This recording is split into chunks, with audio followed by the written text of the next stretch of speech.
The Witness Protection Program has always loomed large in the public imagination, usually depicted as a haven for turncoat mobsters. But who really lives within the protected realm of the Witness Protection Program? Well, the public doesn't know for sure, and that's sort of the point.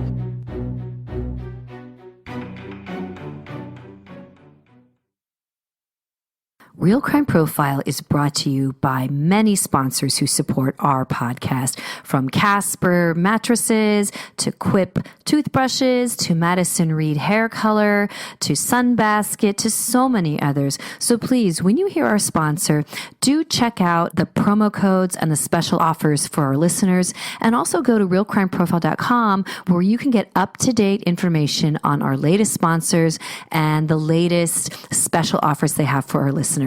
Remember, we can't do this without you, and we certainly can't do it without our sponsors. So thank you all for supporting Real Crime Profile. Jackie Taylor was just 7 years old when she and her family entered the Federal Witness Security Program, commonly called Witness Protection, or WITSEC. We were ushered into black vans, and I remember stopping and switching vans.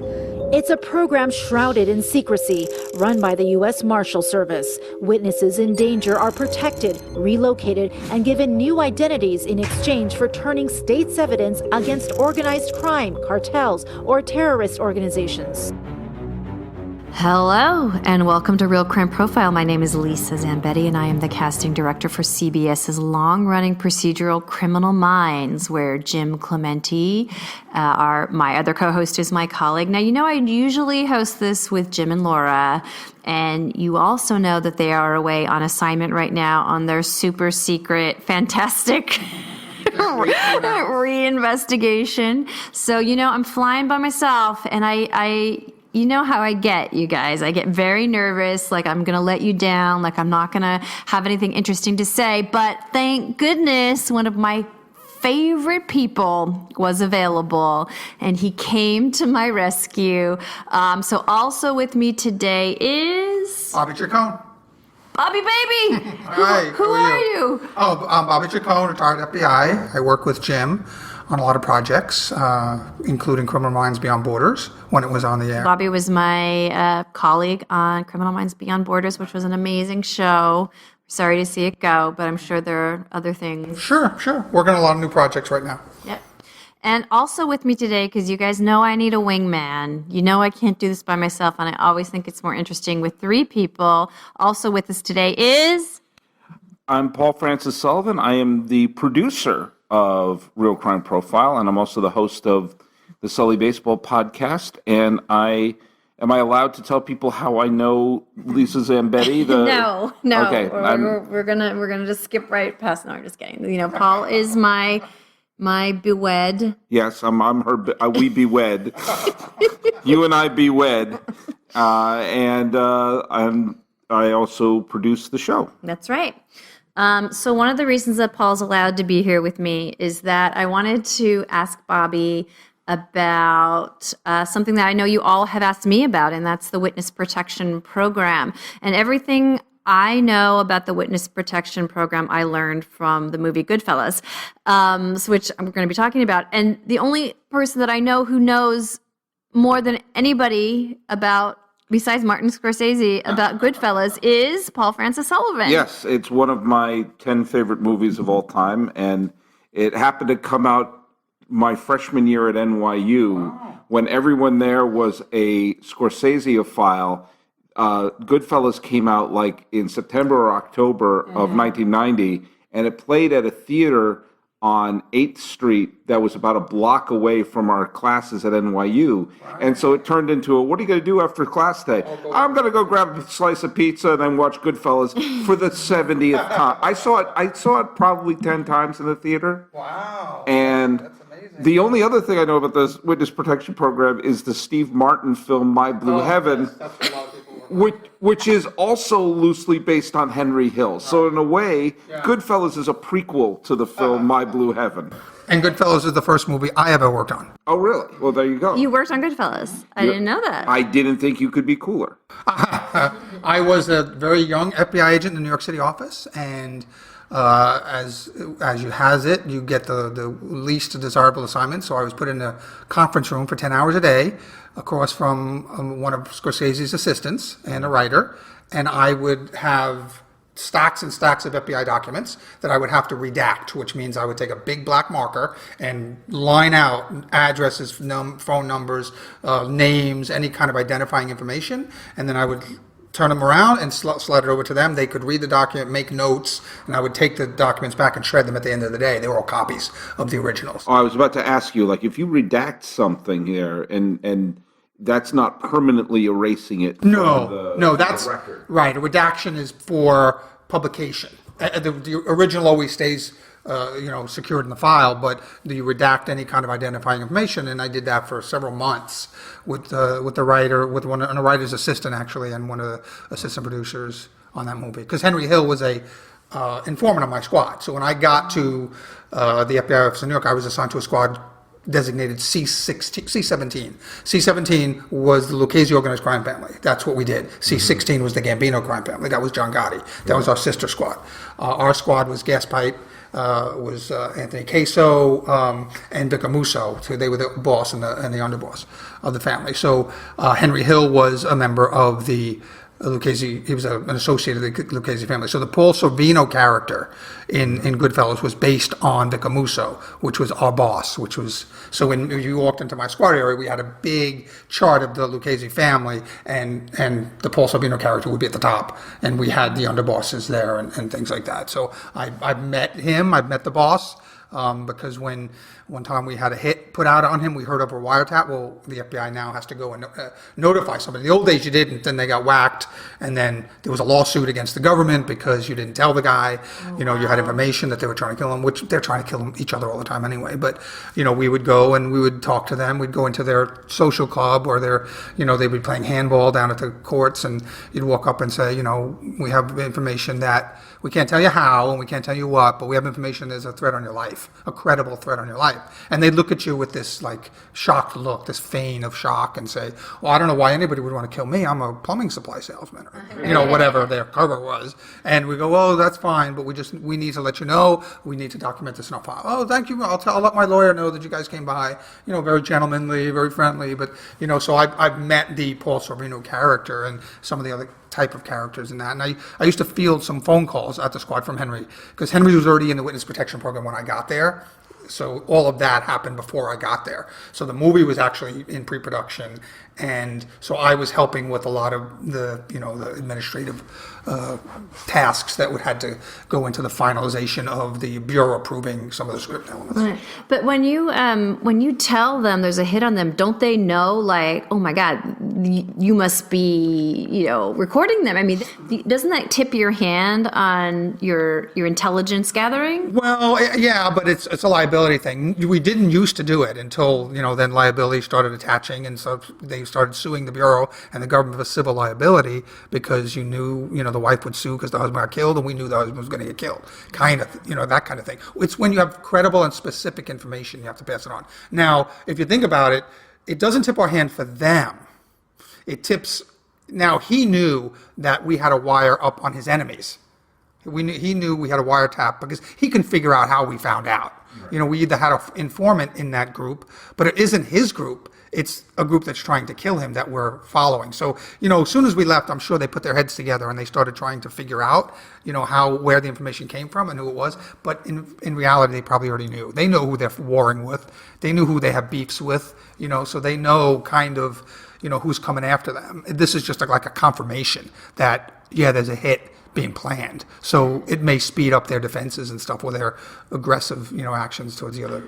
Would they always act in the way with the phony incredulity? It would just always be like, I don't, even though it's been like, it's like, how many times do we have to come here and said, oh yes, you just have your plumbing supply company. Right. Yeah, it's that way all the time. They always kept up their cover. I mean, and there was even a scene in in the movie in Goodfellas where the De Niro character walks up to a car with the two agents and he gives them a hard time, and I think Ray Liotta's character says, "I'll leave him alone." Like they would wave to me, when we were surveilling them, or we'd sit in front of their house and they'd kind of wave. The older time guys were very deferential. They were very respectful of us. Sometimes the younger guys kind of got a little aggressive. Nothing too stupid where we would be able to arrest them.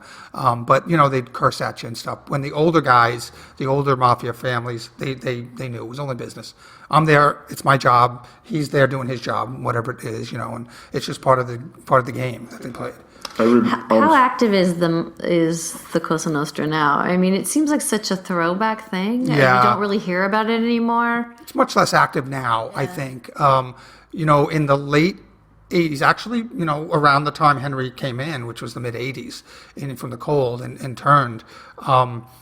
In the late 80s and early 90s, we had a whole series of guys kind of turn. Obviously, Sammy the Bull Gravano being the highest ranking one. He was the underboss to John Gotti, who was the boss of the family. So when you have an underboss, he was the highest ranking mafia guy ever to turn and testify against all the family. So you had Pete Chiodo, you had a number of different mafia captains, capos, turn and cooperate with the government and testify. That hadn't happened for an entire 50 years before that. But when Henry went down, and then there was a series of higher guys, upper level guys, and that decimated the families in the 90s. And I don't think they've ever fully recovered from that.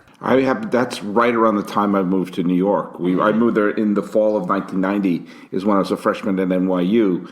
And all the Gotti trials and everything were front page headlines. Every day, and of course and it was also the release of Goodfellas and the anticipation of Godfather 3. It was the heyday of the mafia. And I remember, this is just an anecdote of what that was like there. The NYU was in Greenwich Village, and I would go, and oftentimes with my cousin Michael, he would come down. He lived in New York as well, and we would go to Little Italy to have a great dinner. And you would walk through the village. East Village was really grimy then. This was pre-Giuliani. It was really grimy. You cut through Soho. Soho was a little dangerous. Then you got to Little Italy. There was no graffiti on the walls. There weren't the bars over the windows. And it's because you didn't know. If you spray painted someone's house, you had no idea whose cousin that was, whose brother that was. And you would go we would have a great meal at a little hole in the wall. And it was a cash only, right? And we remember we saw there was these two young college-age women who ate this nice big meal, and they reached in and they grabbed their American Express card, and my cousin Mike and I were looking at each other going like, "Oh, I hope we see those two girls again someday." Yeah, I mean, you can still go to Umberto's clam house and see the bullets in the wall from some of the mafia hits. They left them in there for tourists and stuff like that. La Mela was another place. There's a place. There are all these great places that. Yeah, and the FBI office was 5 blocks from there, so we all walked there for lunch. Yeah. Wow. Well, I think a lot of what our listeners kind of want to know is, other than if you're in organized crime, what would make somebody need to go into the witness protection program? And is it mainly for organized crime?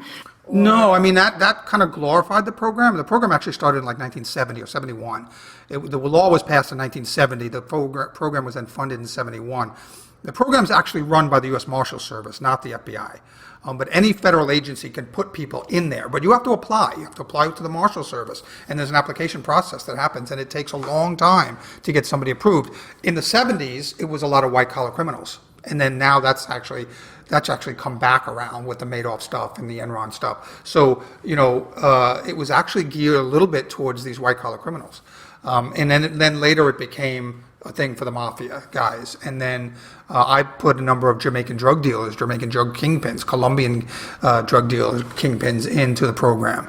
But I think that the mafia movies like The Godfather and like Goodfellas, I think that kind of made the program a lot more colorful to the public and got them to know about it. So who puts them in? Is it the law enforcement? Is it the lawyer? Is it the family themselves? No, it's the law enforcement agency, the arresting. So myself, as the arresting agent, would apply to the Marshal Service for one of my guys, and it would be me and the U.S. Attorney's Office, actually, the prosecuting body who was prosecuting that guy, because they're all pleading guilty to something to get into the witness protection program. Usually, it's very rare that you have somebody going in that's a strict witness only.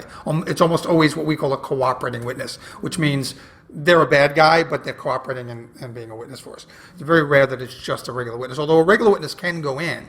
It just doesn't happen that often because it's a very, very difficult program to be successful in. When you talked about some of the white-collar criminals, were their lives in danger? I mean, is it always about someone's life in danger? I'm picturing, maybe I'm being naive, but I'm like one of the people involved with Madoff or Enron. Are someone going to whack them? Yes, yeah, you're talking about hundreds of millions of dollars. Yeah, that's very likely, or it's very possible. It has happened in some of those cases. It's not very publicized and stuff, and it's not as brutal as as a mafia hit in the street, but it has happened. It continues to happen. Yeah, when it's all about money, right? So when you're talking about hundreds of millions, tens of hundreds of millions, I mean, Madoff was probably in the billions if they ever really got to the bottom of it. And Enron, you talk about Enron, it wasn't so much the money figures, but they ruined people's lives. I mean, literally ruined people's lives. My brother-in-law, my own family, his life was ruined. His marriage was ruined because he had a career of 40 years with the same company in Portland Gas and Electric, and he had a vested pension plan, and he had a 401k, and he lost it all. And at 55 years old, he was out on the street with not a dime and not a job.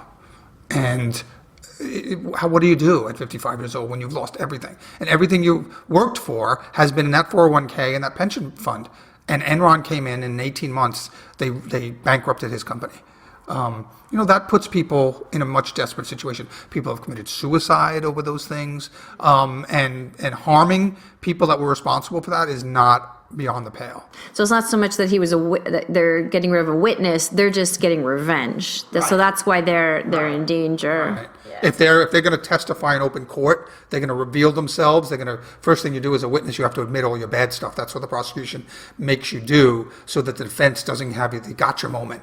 The prosecution, when you go up there, they go, "You did this, didn't you? You did that, didn't you? You did this."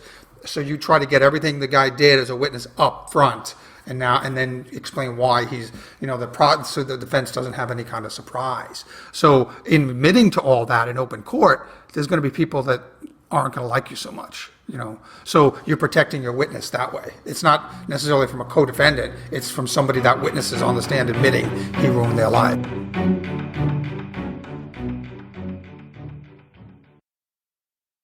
If you have a defined personal style, and even more so if you don't, you know how easy it is to fall into a rut and wear the same thing every day. The problem is, when the temperature rises, suddenly you've got to change your whole fashion strategy. But you can make getting dressed for summer easy and fun with Stitch Fix. Stitch Fix can style you for every season on your time. Let's face it, summer comes with its own style challenges. Whether you need looks to get you through wedding season or help to figure out how to survive the heat and still be office appropriate, Stitch Fix can help. Just tell Stitch Fix your sizes, some information about your lifestyle and your preferred budget, and one of their stylists will send clothes, shoes and accessories picked just for you. You don't even have to leave the house. Each Stitch Fix box contains 5 items you can try on at home. You only pay for the items that you keep. Making returns is easy. Stitch Fix covers shipping costs both ways, for returns and exchanges too. As always, there's no subscription required. You can get your fix monthly, quarterly, or whenever you prefer.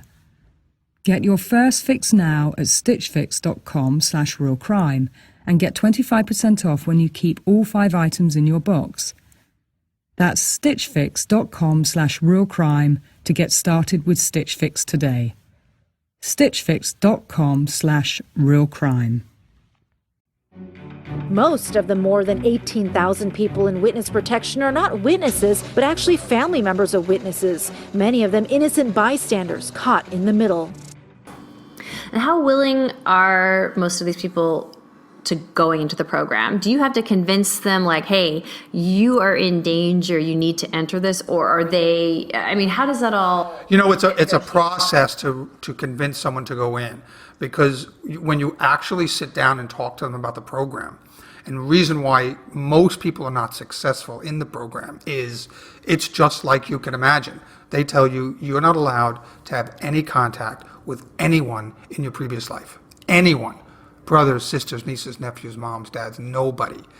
Who can do that? I mean, I personally, I don't think I could do it. I've talked guys into going to that program knowing that I couldn't do the things I'm telling them they're going to need to do. To cut off all contact with everyone. Now, the reason that most of them aren't successful is they do reach back and they try to talk to people in their old lives, and the marshals find out and they get like 3 strikes kind of thing. And, but it's a tough thing. It's not an easy, I mean, think about just cutting your entire life off. Your entire life, everyone you've ever known. Nowadays, I don't even know how they do it with social media, because most of my guys went in before social media existed. I don't know how you do it, if you had a high profile on social media, and then, you're not going to be on social media again, because people are going to recognize you. So it's a serious thing to consider. It's a hard thing to be successful at, to just cut off everyone in your life. Every relationship, every family relationship, friendship, everything has to go. That's one of the most amazing scenes in Goodfellas with, I believe it's a real FBI agent who is speaking to Ray Liotta and Lorraine Bracco when they're going into there, and he's just very matter of fact. What about my mother? What about her? Yeah. No. Yeah, you're right. It wasn't an FBI agent. He was a prosecutor. That was Eddie McDonald. I worked with him extensively. And he was the head of the Organized Crime Strike Task Force there in Brooklyn that we worked for. But he was the actual prosecutor in Henry's case. And he said, don't give me the baby in the woods routine. Yeah, I was gonna say, I'll be Lorraine Bracco. What about my mother? I didn't do anything. I wasn't involved. Oh, come on, Karen. Don't give me the baby in the woods routine. Exactly. There we go. That's Eddie McDonald. And there was, I'm going to go to this because you know about the program, and this is stuff I've always wondered about. They mention it briefly in that scene, like, I just don't want to go anywhere that's cold. And then she tries to say, he has a bronchial condition. No, I just don't want to go anywhere that's cold. And like, obviously you're not going to put them in Miami Beach. Right. You're going to find some place in the middle of nowhere. Right. When something like that, look, just tell the viewers, where exactly did you put Henry Hill? No. Where is on But that then it can't look like such a fish out of water. Like, Right. They can't be in, like you were saying, My Blue Heaven. you brought up, you said like the Colombian drug lords. I'm picturing, okay, we're going to put a couple of Colombian drug lords in Bozeman, Montana. Right. They may stick out. Right. They may stick out a little bit. What even got more of a problem is that, when the program started, it was one thing, but I think there are now like 9,000 people in the program, 8,000 or 9,000 people in the program. You don't have enough room. They'll be bumping into each other, right? I mean, and each one gets a team of marshals that kind of control them. They don't stay with them all the time, and they wean them off over a number of years. In other words, in the beginning, they give them a stipend to live off of, but they expect them to get a job. They help them get a job and stuff, and then they wean them off, and then by the end of a certain amount of time, then you have a control marshal, a deputy, that they'll always have the phone number to if they get in trouble or whatever. But they're expected to live their life on their own. And so the support kind of is a lot in the beginning, and then it weans and it lessens until they're supposed to be on their own after a number of years. But that's a double-edged sword, because now you don't have as much control over them, so you don't know what they're doing. And then you get a situation like Sammy the Bull, and he's in the witness protection program, and he's this big ecstasy dealer in Arizona when he got out of jail. So he got arrested again, and then he got thrown out of the program again. It's a tough program. It's been successful to some degree, but for Henry it was more successful. For Sammy the Bull, obviously it was less successful. Some of these guys, some of my Jamaican guys, it's tough because these were cultural things, and when you put them somewhere, they're going to gravitate towards other people from that culture, and that's where the familiarity comes from. That's where the knowledge will come from. Someone will know, you were in a Jamaican gang or whatever, so it's really tough for them to cut off all those ties. You know, if you put him in Kansas City, he's going to find the 3 Jamaicans that live in Kansas City, you know, because that's who he is, you know, connected to. And I would think that time is not on your side, because the more time that goes on, the more lax they think, well, you know, and especially if the person that they're witness against has been imprisoned, they must think, oh, well, I'm not in danger anymore. I mean, are they still in danger? Oh, sure. In fact, just last week, I actually had to fill out an affidavit for one of my guys that I arrested in 1990, and he served time in jail, and then he went into the witness protection program after he was incarcerated, after he was released, and I think he got, the third time, he got kicked out of the program, and he was still on some kind of immigration status that allowed him to stay, but they revoked that. So now, if he gets deported back to Jamaica, his life might be in danger. So I was working with a pro bono group at the Cardozo Law School it's an immigration service, and to try to get him status to stay in the country. And so even now, even years later, generation later, 1990 is when I arrested him. He's been off the street since then. But this was a very active, very violent gang for a number of years, and there are still people back in Jamaica that remembered he ratted some people out that they were related to. So if he got back to Jamaica, I'm convinced he probably would be in danger 30, 40 years later.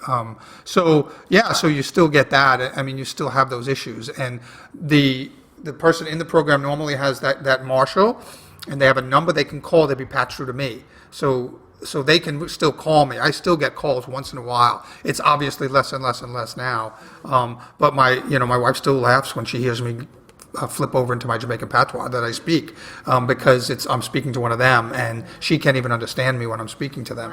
But they get patched through a certain line, because they're not allowed to know my phone number, and I'm not allowed to know their phone number. I'm not allowed to know where they live. Of course, there have been times, again, it's a no-no, but they call me directly. Or they used, when I had my FBI phone and when I was still on the bureau, they had my phone, that it didn't come back to me, but they had my number. And they would call me, and I'd see the area code, and I knew, oh, this guy's in Kansas City, or this guy's in St. Louis. And he's not supposed to do that. And, so it's a hard thing. I don't know many people that were fully 100% successful in the program. I can't stop but thinking about, like, if someone goes out in public, like if they went to, you could bring up Kansas City, they go to a Royals or a Chiefs game, and the camera is swooping around.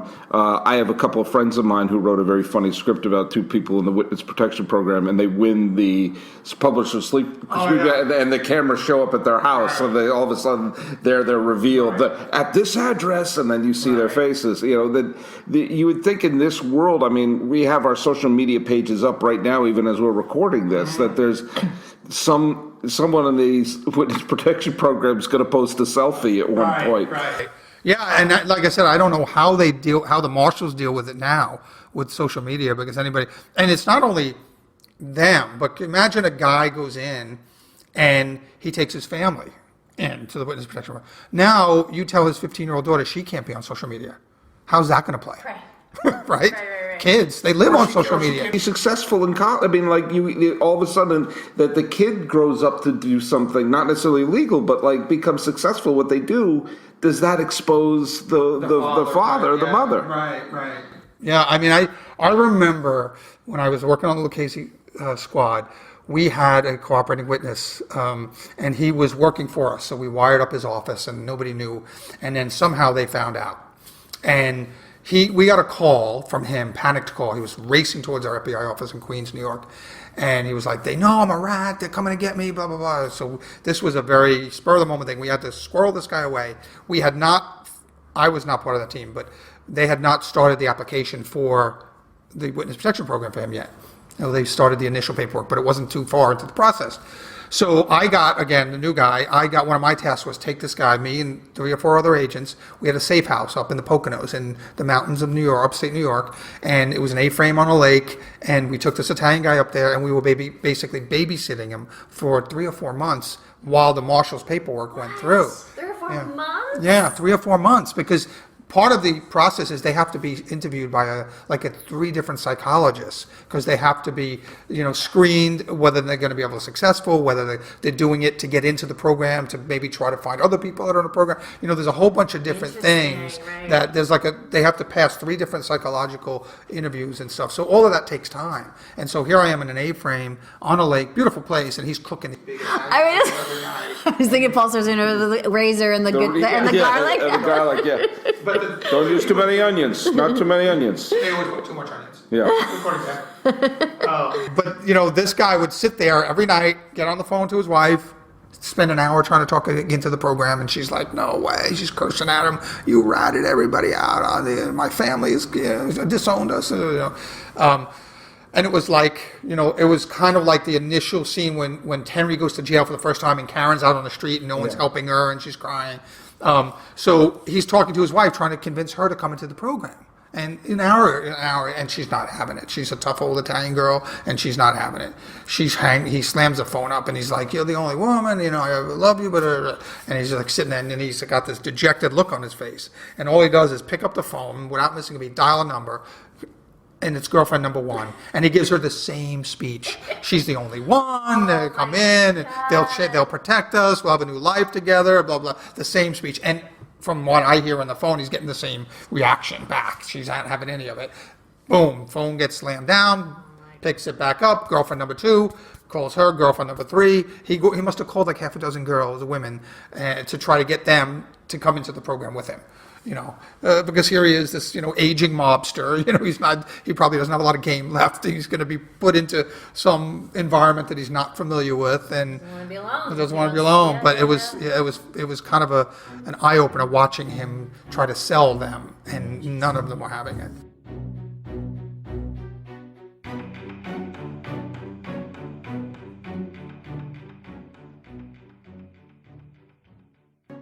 Gerald Schur, now retired, founded the Witness Protection Program. This is a large country, and border to border, we can find plenty of place to hide people. We may have to furnish translators when they go to see a doctor, but it can be done.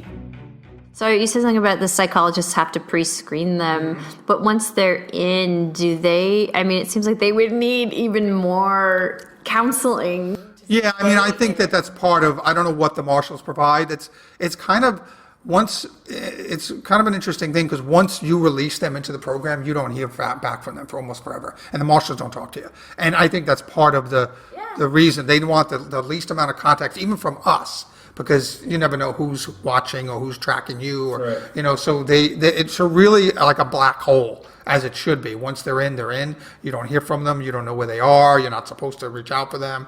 If they need to come back to testify, the prosecutor has to call the marshals. The marshals have this whole thing where I've met with them. They actually fly into an airport from somewhere else. They don't tell you where they're coming from with the guy.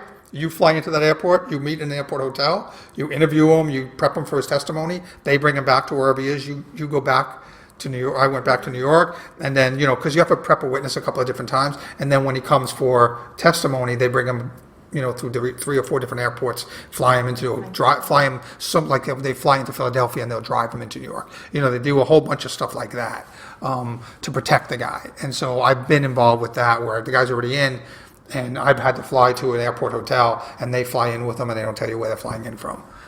So it's all very secretive, as it needs to be. So as far as the protection part of witness protection, is there anything more than reestablishing that new identity? It sounds like they get a stipend, but as far as the protection, are they monitored? Or I think it depends. It's an individual thing. It's a case by case.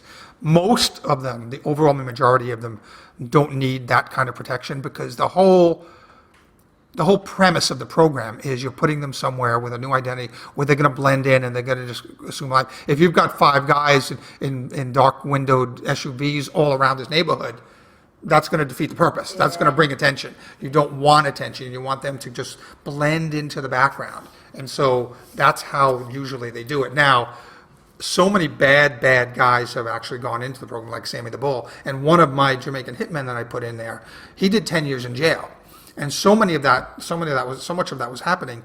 The Bureau of Prisons created a jail just for people that were going into the WITSEC program or people that were cooperating. So you know how like in prison movies you often see like there's a separate cell block just for the cooperators, the snitches they call them, and you know if there's ever a prison riot they always go right for that so they can kill all those guys because they were the snitches.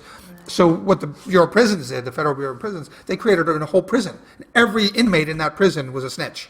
Every inmate in that prison cooperated with the government and testified against somebody else. So there was no problem with that. Nobody resented anybody else because they all did it. Right. That's where Sammy the Bull Gravano ended up, and that's where one of my guys ended up, and they were actually cellmates in that facility. And they all usually serve their time in that prison and they get released into the witness protection program. So my guy got 10 years in jail because he was a hitman and he admitted to several murders.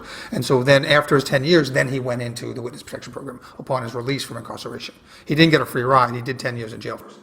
I guess I'm trying to, for whatever reason, I'm thinking about, I know you can't tell some of the details here because it goes against the purpose, but like, there must be like realtors you work with, or like people like contractors you work with that you know you can trust. Right. Well, you know that's the funny part.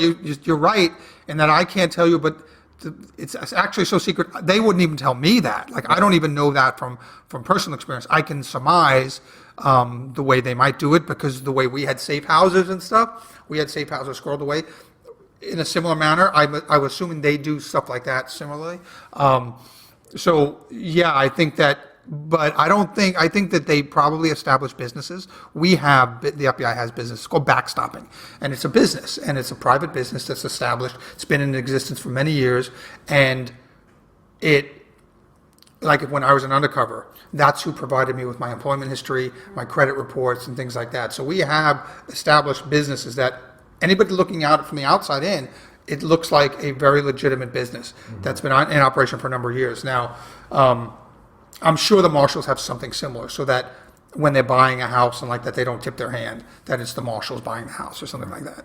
Backstopping, that's a term that I learned on Criminal Minds because they talk about that a lot when somebody's gone undercover with their backstop. It's a whole division within the FBI. Like guys, agents go in there and they spend parts of their career working in the backstopping units, and every division has one. Like LA has an office, which would look like a private business from anything on the outside.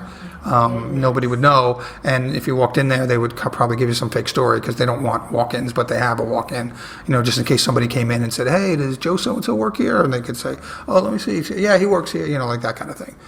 But yeah, so, and then there's a national unit at FBI headquarters that covers bigger things internationally, because now we have international backstopping because we have so many guys working overseas now. Oh my God. So if you try to take a person into WETSEC, but they, for whatever reason, you can't get them in, what happens to that person? Well, I know like cities like New York and New York State have their own kind of versions of witness protection. I don't know what department, maybe Department of Corrections, I don't know who runs it in certain states, but I know at the state level, there are state programs like that. If the marshals wouldn't take them, it's a problem, but the FBI would relocate the person and we could get them a certain level of change of identity. It's not the full thing that the marshals do, the package, but we can get them a new name, new social security number, and kind of like a one-time large lump sum payment to relocate, buy a place, and kind of live for a little while. But then there's so much less support, and they're expected to get on their feet a lot quicker, because we don't have the resources the marshals program has to kind of fund them for the time that they take to get on their feet. So in the rare case that's the case that we couldn't get a guy in the program for whatever reason, we would attempt a relocation. Now, we've done relocations where we've relocated the person only geographically. So we'd move them from New York to Montana, but they still keep their name and add, their name and social security number and all that. It's a little riskier, but if the case is such that you think just a physical geographic relocation would work, then you can do that. Or, we were able to sometimes get an identity change, sometimes with the help of the marshals. Yeah. It seems like a TV show that I haven't seen yet is the marshal who, as you say, is the contact, who's the touchstone for the people in WITSEC. That seems. Yeah, no, I mean the closest thing that they had the handler a couple of years ago, which was really he was an FBI agent that just handled undercover agents, which is like, I've been a handler myself. I had a Jamaican undercover working for me for a number of cases, and I handled him, and I was the only guy he would meet while he was undercover, and we'd meet at 3 a.m. at some diner in New Jersey, where we were sure no one was going to see him or whatever. And we would dress in ways that nobody would know what I was doing or whatever. But there was a show called The Handler. I can't remember who starred in it. I think it was a CBS show. And it only lasted 2 or 3 seasons, but it wasn't directly like you're talking about, but it was kind of similar to that. I want to see the movie in the A-frame with the guy calling all his girlfriends and everything like that. Yeah, I'm already casting that in my head. Yeah, that's when I see a movie like Goodfellas, and Goodfellas is one of my favorite movies ever. It's a rich movie, but to me, there's so much more richness to it because I know, like I wish that scene with McDonald, with the prosecutor telling them about that there was you could add so much more to that, but you're limited by the amount of pages in the script.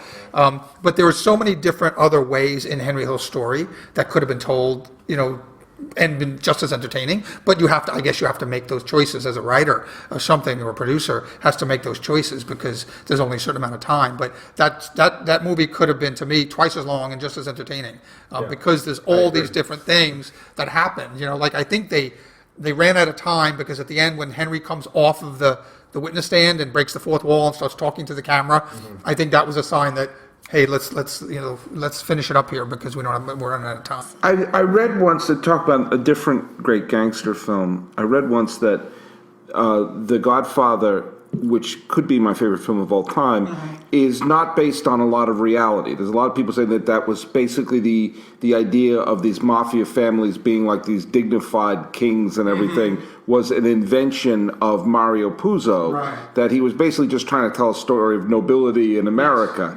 and that it actually became reflexive on the mafia, that before The Godfather, there was just a bunch of guys who do it like these and not really sophisticated. Then after The Godfather, they wore their suits, started learning poetry. That's absolutely true. That's absolutely accurate. It was like life imitating art. They wanted to be Vito Corleone after that, but Vito Corleone didn't really exist. I mean, you had a couple of old time gangsters, but they didn't have the house in Tahoe, that you saw in the movie and all that kind of stuff on the lake and stuff. They didn't aspire to that. They didn't want that, right? I mean, they still kept their money in mattresses and cash and stuff. I mean, now it's a lot different, but the old time mobsters, they didn't aspire to the things like he aspired to in that movie.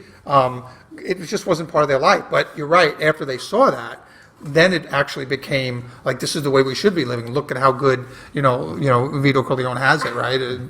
And so like people like why can't I think of his name? Paul Castellano. Right. I think Paul Castellano very definitely looked at those movies, and that was kind of, he was being raised in the mafia in the 60s and 70s, and I think Paul Castellano definitely kind of took that cloak of, I could be this, this dignified businessman kind of thing, and I think you're right. I think that came from the movies and before that, because my dad worked the mafia in the 50s and the 60s in the NYPD, and he hated them.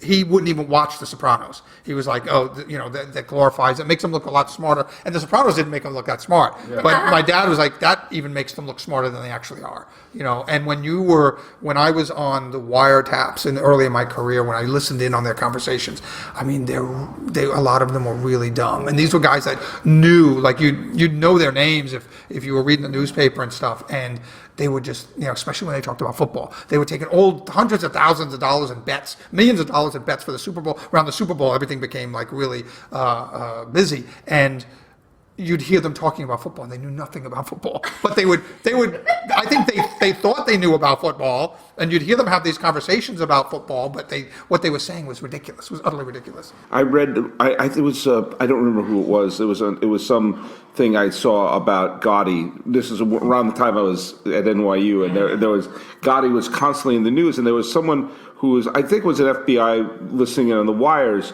and Gotti in public tried to portray himself as some sort of Don Corleone figure. He dressed impeccably well. He was the Teflon Don. He kind of walked around with dignity.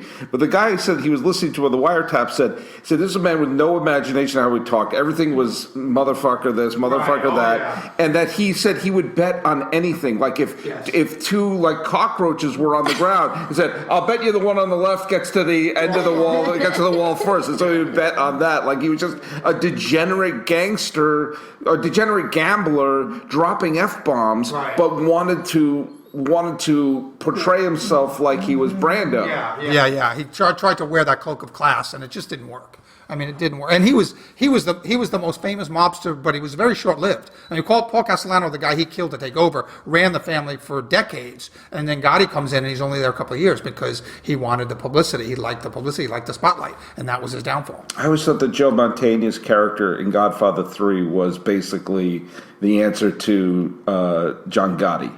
Oh, you think? Yeah, okay. That he was kind of, that he was very, Joey Zaza was very public, showed up to the San Gennaro Festival with the Cadillac. That was that when I saw, it could be I saw Godfather 3 while all the Gotti trials were going on. And of course, I'm a big Joe fan, not just because of Criminal Minds. He wasn't on it yet, but it was, but he kind of held himself the way that John Gotti did. Like he didn't care that he got publicity, but the older bosses kind of looked down on him anyway. Yeah, he didn't have their respect. Right. Yeah, and that's true. I mean, if you look at it, that's when the heyday of when the mob got taken out was when Gotti was there. And he, part of him being taken down. And I can tell you this absolute truth, that because the Gambino squad worked next to us, and we had little Caseys, and we were in the Queen's office. The other three families, the squads that handled the other three families were in Manhattan.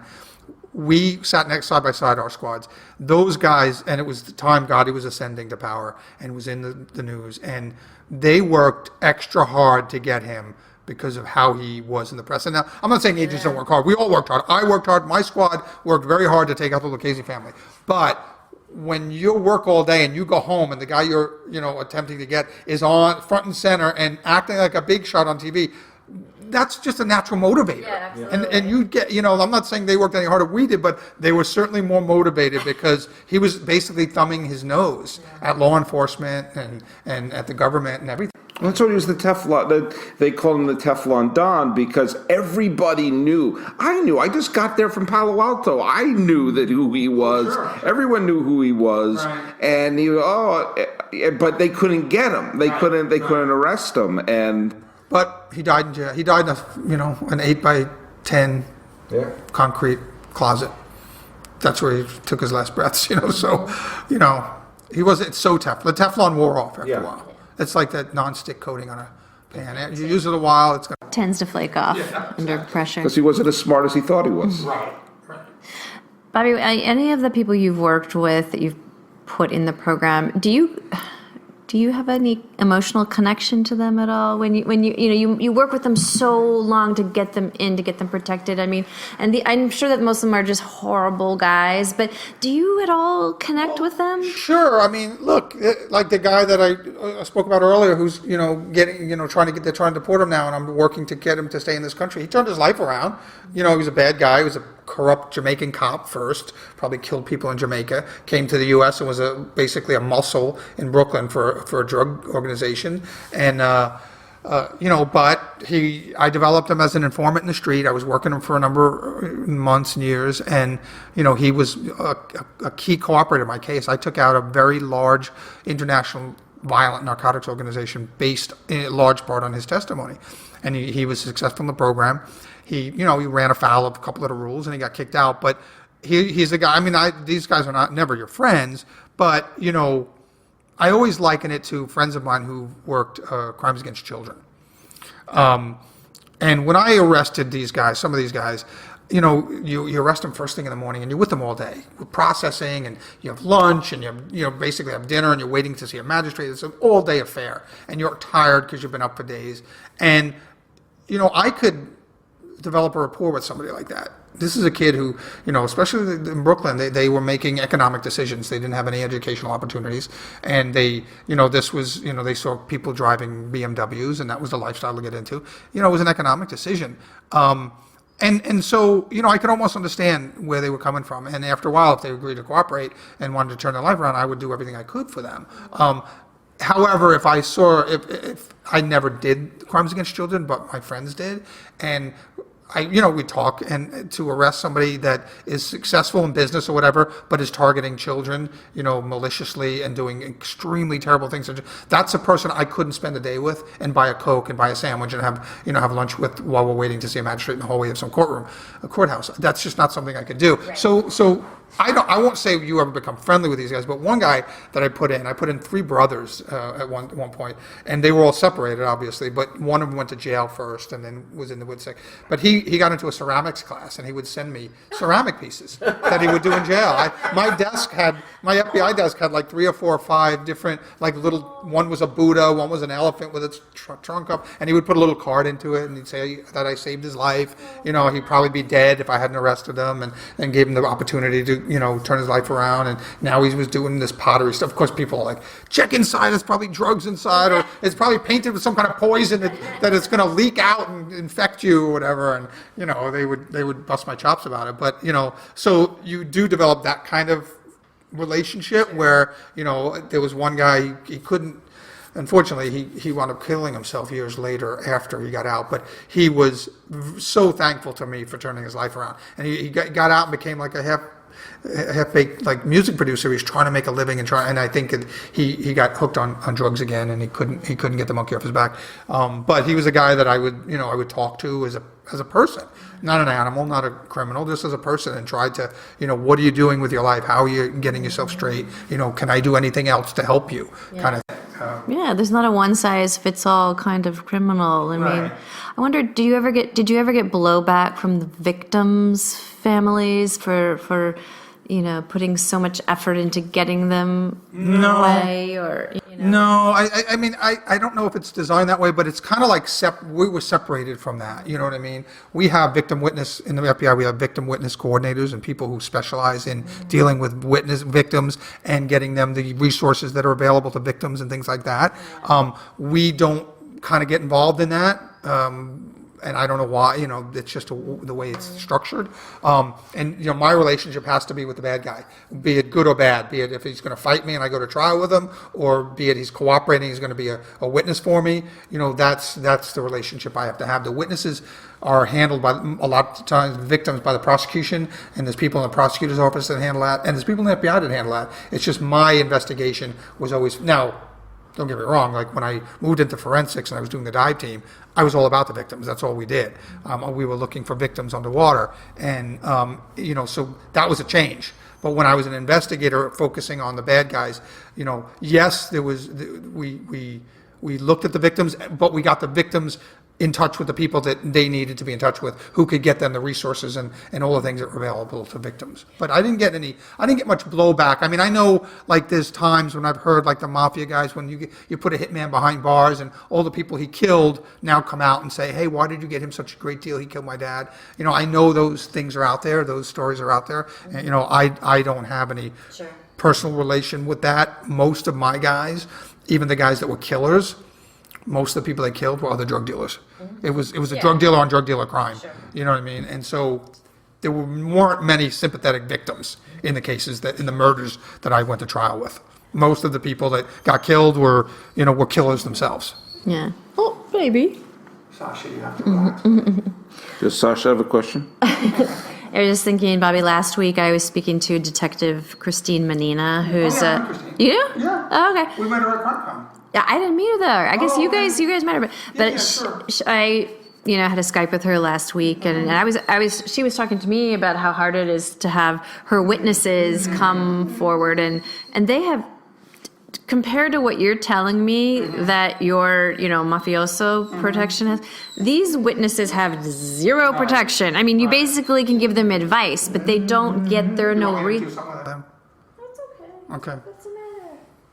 It's probably his time. It's usually his dinner time. For our but he probably needs to go out. that's which dog is that? Sasha. That's Sasha, the dog, who has no podcast as far as I know. But he has his own Instagram page because he was born in Sochi, Russia, during the Olympics. Oh my gosh! He was one of the Sochi strays. He was an NBC star during the Olympics back there. And you got to bring him. Yeah, we rescued him in Sochi. He was 5 weeks old in the snow, and all by himself, because the Russians were killing all the stray dogs in the Olympics. Anyway, I was talking to Christine, and she was just, she tries to have people, be safe, and but they have no resources to protect. No, the local detectives oftentimes don't. Like I said, New York City, of course, is a big police department, a big state, and they have the resources to do some of that themselves. And it's only in most big cities. A lot of times in small jurisdictions, it's a very, very expensive proposition you're talking about, to relocate somebody, to give them, initially maybe some protection, but a lot of support. I mean, it's an expensive program. And it seems like this would only be, locally, sorry.